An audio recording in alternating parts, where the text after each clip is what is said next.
What's up mga daddies? Another day, another vlog. So for today's video, samahan nyo kami sa aming daily activity. Kaya tara na, let's go! So for today's video mga kadadi, samahan nyo kami mamalengke. Pero pa-like muna kami and pa-follow naman kami ng aming page. So ayan, 7 AM pa lang ng umaga niyan.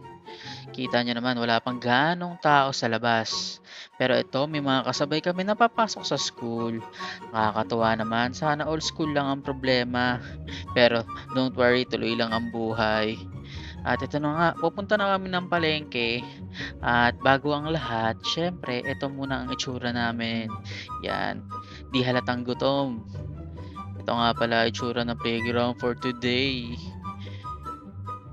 At ayun, syempre, bago pumunta ng palengke, kailangan muna mag-withdraw. Kita nyo naman, oh, sobrang puti ng labanos.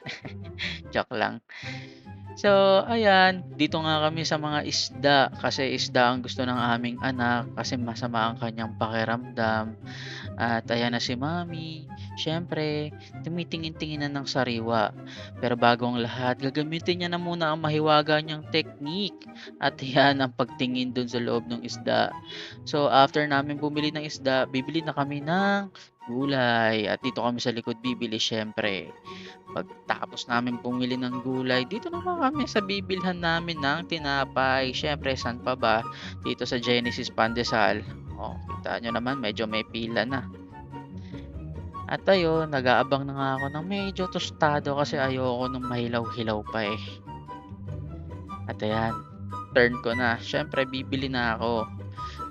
At ayun, may nag-aabang nga pala sa gilid ko, si kuya nang hihingi. Siyempre, bibilhan din natin yan. Bumili na ako ng para sa amin at syempre para dito kay kuya na nanghihingi. So yan, inaabot ko na nga sa kanya tong pandesal pero ayaw niya, tinatanggihan ako. Bakit naman ganun kuya, wag mo akong basterin. Pinipilit ko pero ayaw niya, gusto niyang pera.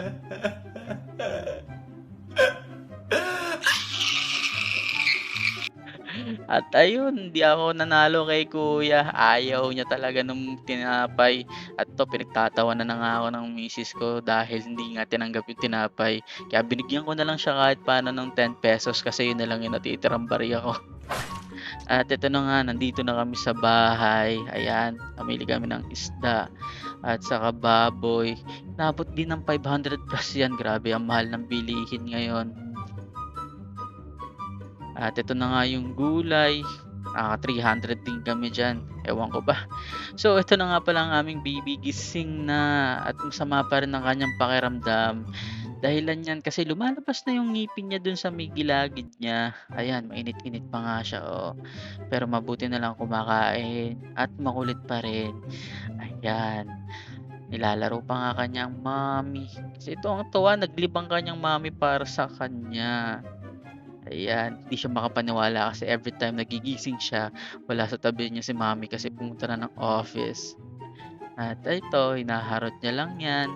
At ako, patapos ng video, nasayang ko ang oras niya. So, maraming salamat sa panonood. Huwag niyong kalimutan i-follow kami. At syempre, manood pa rin ng mga videos namin. So, ayun lang. Bye-bye!